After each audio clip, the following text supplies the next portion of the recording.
you very much. You know, I have to say, with our first two speakers, Jillian's about 2 years late for what I need, but fortunately, Tom seems to be right on time. Because I got married about 18 months ago, and if you already would have had APIs, I would have known how to fit into the process as we were going through this. On the other hand, some of the things I'm going to talk about, I thought I was going to scare everybody to death on what I want out of APIs in just a few years, but it sounds like you're on it, so that's really good.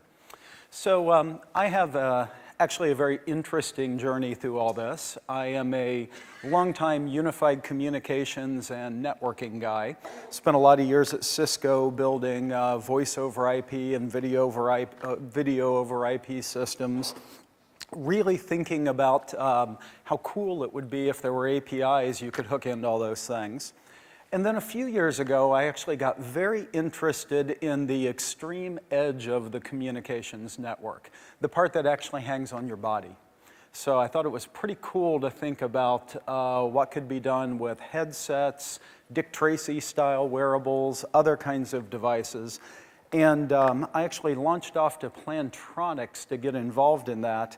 And we've been doing just a ton of research over the last few years, a ton for a company the size of Plantronics, a ton of research on how wearables, Internet of Things, communications all interacts. And we've really found some interesting things that are beginning to happen. So I thought I would start out by what do we think the world looks like 8 or 10 years from now? And interestingly enough, I really think we're going to be at a spot where if you ever need to ask for anything, it means that there's a system that's broken. So some really fascinating things. I'm going to get into this in a few minutes, but some of these things we're already figuring out how to wire up. You know, no matter where I am, it knows contextually where I am, what I'm worried about, what's on my calendar, what's going on with my kids and my dog. Actually, I don't have a dog anymore. What's going on with my kids, my dad, on and on and on. And it's giving me extremely relevant, right-timed information all the time. You know, this is actually incredibly exciting. You know, how many people have ever seen the president or some high-end CEO running around and there's like 4 or 5 people following them around with notebooks, anticipating their every move? Well, we actually think we're heading towards a world where each and every one of us can have that relatively quickly. You do have to push the button hard, don't you? Push. There we go. Got it. We actually think we're heading towards a world where each and every one of us can have this. We can all have a personal assistant, an advisor, a personal shopper, a financial person, on and on and on, but we think it can actually be captured through a few wearable devices and a whole bunch of APIs and connecting to the world around us. So how's this work? Well, a few different pieces come in. So first of all, the world we live in today is already running crazy with chaos. There are sensors everywhere, devices, wearables, beacons, machines, all emitting machine data like mad. You know, in the last 3 or 4 years, there's been something on the order of 50 billion processor cores shipped in one kind of device or another. These aren't all laptops and mobile phones. In many cases, these are embedded into very, very small sensor systems running around. So all this data is getting pushed towards the cloud. You got big data, analytics, applications, trying to find some level of meaning in all this gook. And at best at the moment, it's beginning to get personalized. You know, you begin to see, as Jillian talked about, some of this coming together for a specific social activity, a specific retail activity. But we actually are beginning to see with some of the systems we're wiring up, the ability for it to really get predictive, to get vaguely prescient. So we think there's the somewhat cool, somewhat creepy ability I'm starting to find in the office where it's really anticipating my needs in some pretty interesting ways. Well, how's that happen? Well, first of all, when we go forward, if you think we're connected now, we haven't seen anything yet. This is where I thought Tom's examples were great, because I think what he was showing inside the cockpit of that aircraft, and he was talking about 20 to 30 million lines of code executing every second to make that airplane run. You know, I think we're going to have all of that and more executing on behalf of each and every one of us as we walk around and live our life. So what's going on here? You know, we see the lady in the middle of the screen, the other guy, they've got half a dozen different wearable devices on their body. You know, they got their mobile phone, they might have something on their wrist, a headset, I hope, something on their foot, this, that, and the other, but they're interacting with everything that's going to be wired back to the fire extinguisher, example. So we literally think we're heading into a world where every single traffic light, every single street light, pressure sensors on the windows of the building, everything is going to be wired and used for very useful things. So some of them will be direct cloud wired. People are always asking me, so is everything going to have an IP address? Is it going to be machine to machine? Is it going to be proprietary networks hooked to a hub? And the answer is, yep, it is.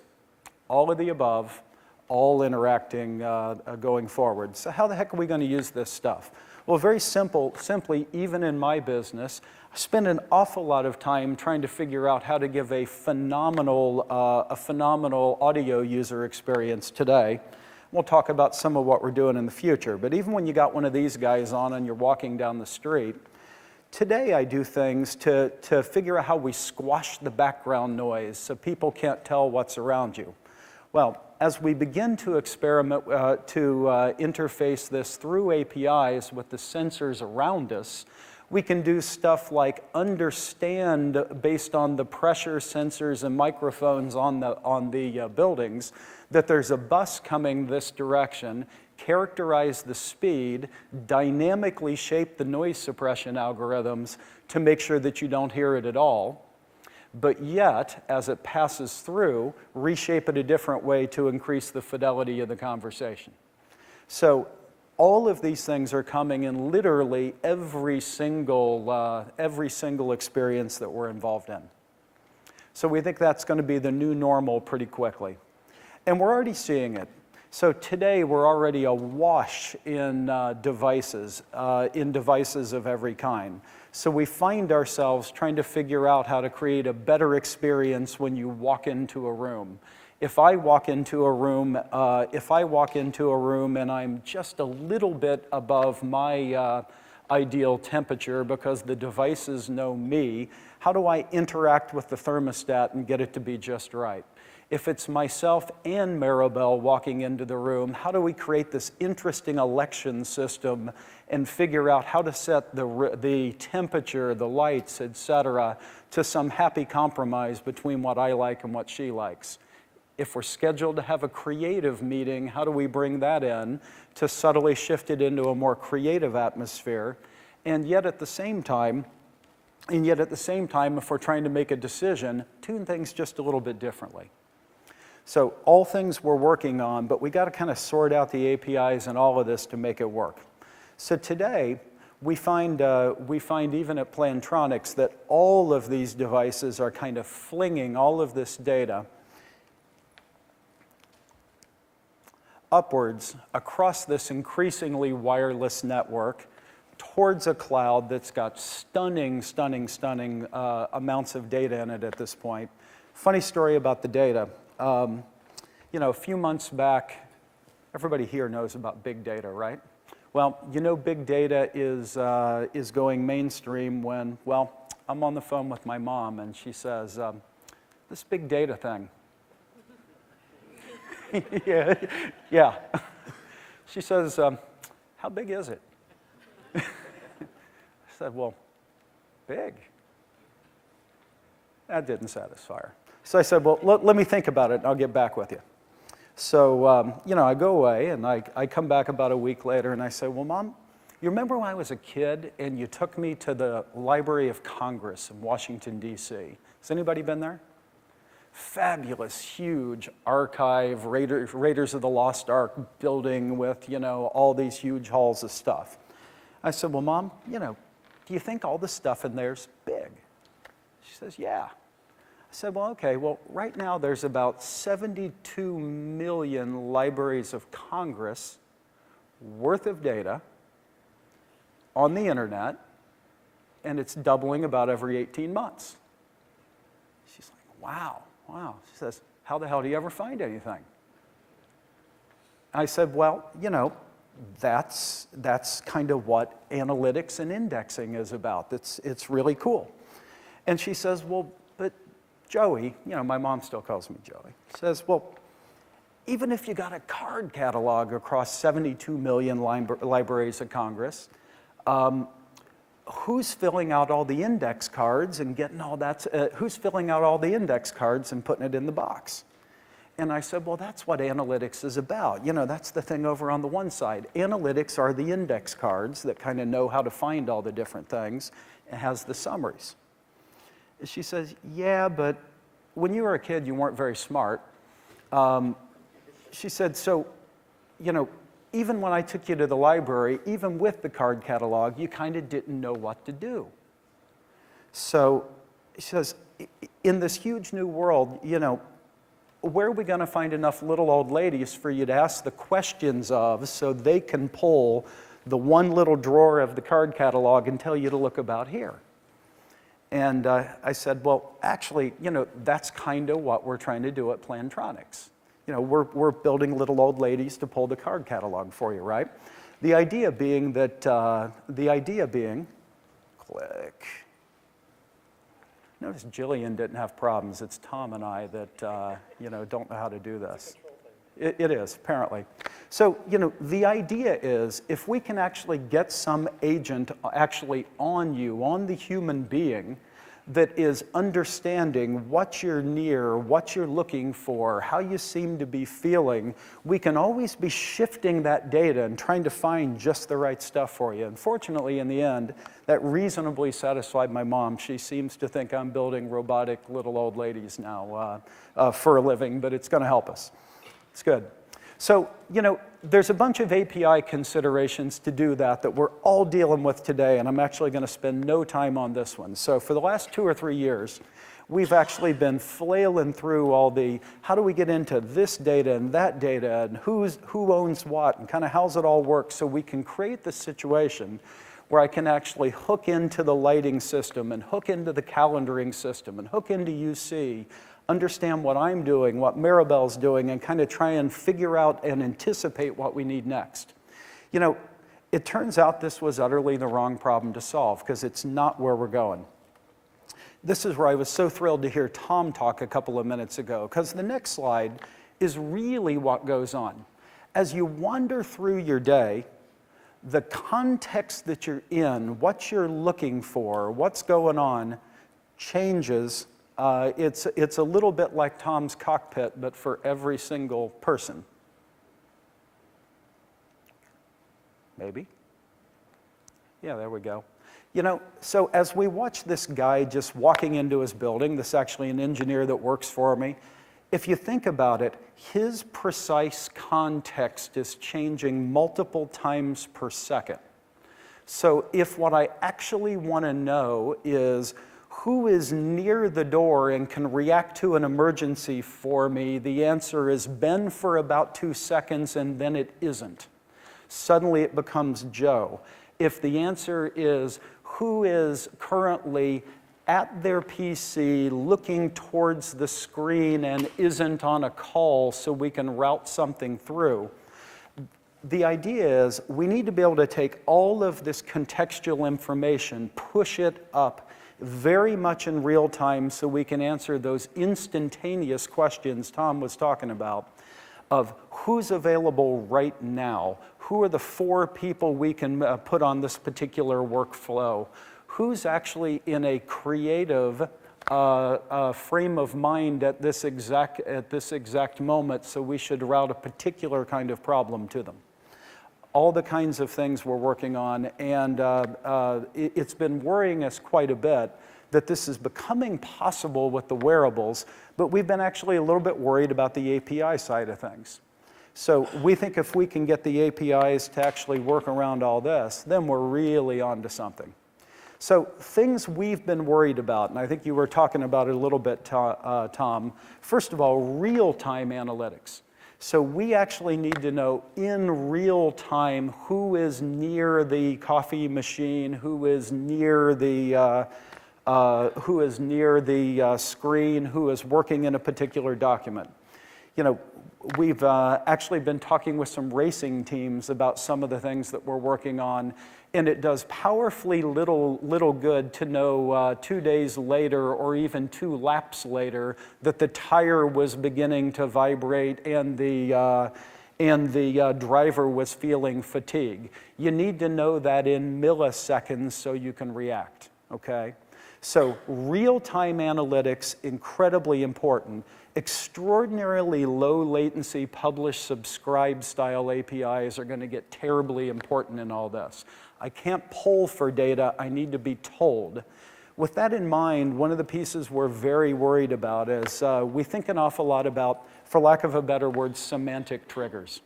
You know, if we're going to be able to form an API economy on top of all this real-time data and get the next level of productivity out of all these things, we need to actually be able to, not have me actually wandering into all these different systems and saying, hey, you know, give me Joe's pulse rate, give me Joe's temperature, give me his temperature change over time so I can decide if he seems to be nervous or excited. I need to be able to just register to some degree for notify me when Joe's going into the zone. Notify me when he's coming out of the zone so I can shift the work that's in front of him at a given time. You know, actually what we want to know is not that there seems to be some creature over there behind the desk and it has a heartbeat and it seems to be warm-blooded. We want to know, is there danger? So being able to ask for semantic information, let me know when something dangerous is going on. Let me know when there's likely to be a fire, not that some particular molecule there's a bit more of in the atmosphere and the temperature's up 1/4 degree. That's not useful, okay? So these are the APIs we think we need very much going forward. So why is Plantronics working on all this already? Well, it's really simple. I think we would all agree that when communications looks like this, it's working. When we're all sitting around a table having a conversation, things are going very, very well. But when you think about it, there's a lot going on in this picture.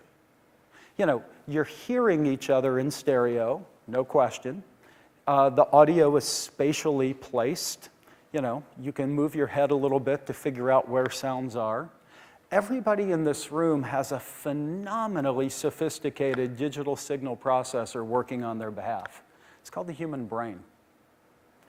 If you stop and listen for a second, there's a lot of background noise back there. It's either an air conditioner or a fan running up there. Your brain's turned it down, right? Your brain's already turned it down. So your brain's already turned it down. There's an incredible amount of social cues going on. You're scanning the audience the whole time when you're in a conversation and understanding that this gentleman over here looks a tiny bit skeptical, so you kind of talk to him a little bit and try and bring him in to the conversation a little bit more. Maribel's buying, so it's okay. We're all doing this as speakers as we go through. What we spend a lot of time talking about at Plantronics is how do we actually communicate those social cues, those biological cues end to end so we can have this rich of a conversation when we're actually geographically dispersed. So this has kind of led us down this whole path. So we kind of started out in this whole thing. We kind of started out in this whole thing by saying, you know, if we want communications to work better, because I could put fabulous speakers and microphones around this room, and we could actually broadcast that over a conference call to the people on the other end. But the only thing that would actually do, if that's all we did, is we would get that air conditioner and that creaky chair in perfect fidelity and send it to the people on the other end. So we've actually started down this path of how do we use analytics, contextual awareness, sensors on the human body, and some other techniques to figure out how to actually send as many social cues of communications as we can end to end. So a big part of that, as we've gotten started, has been what we can do.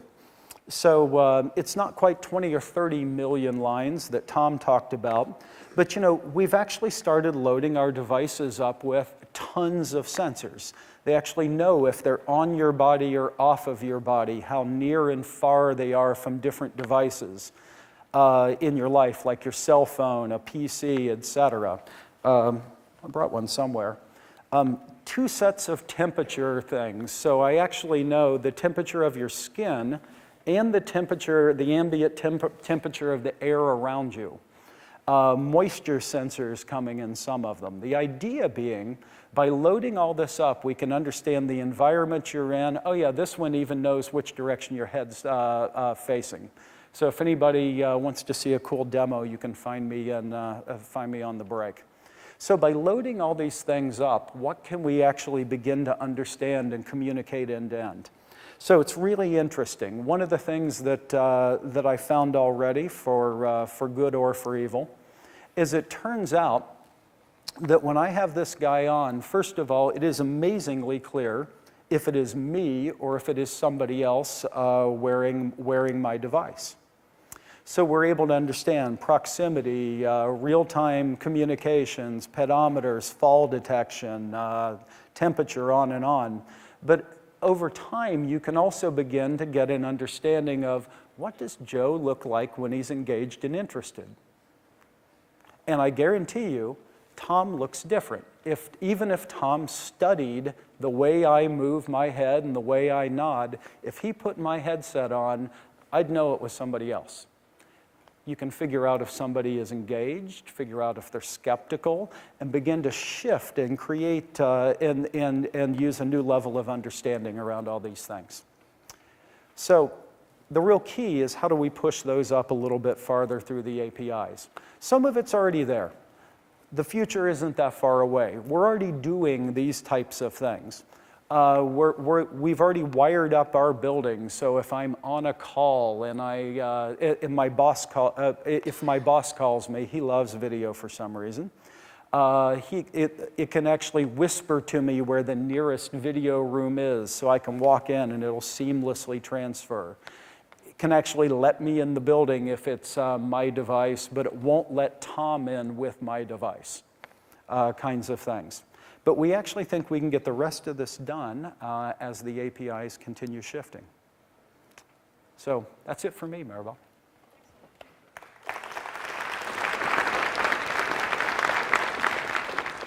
So you mentioned real-time, and you mentioned semantics. Does this mean that the API strategy actually has to be connected to big data and analytics?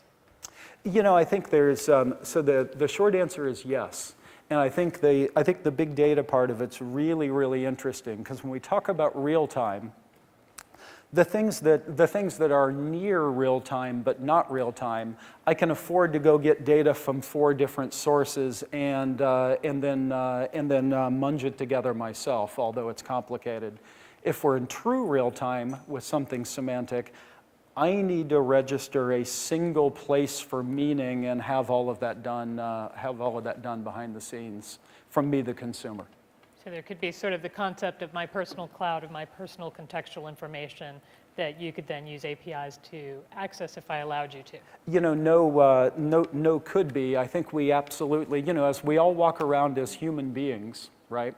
We all have personalities, we all have knowledge, and we all figure out ways of sussing out how much we trust and share. Precisely the same thing has to occur in the cloud. In the device landscape, people have been building these really interesting but very proprietary things. Do we see an API strategy helping break us out of that and allow communications between devices, or how do you see that evolving? I think the devices themselves will always be, you're always going to go through a standardization and new proprietary curve as we drive specialization around sensors, low power, and so forth. But I think there is the opportunity to get to a relatively standard set of APIs on top, and we need to make this future finish coming true.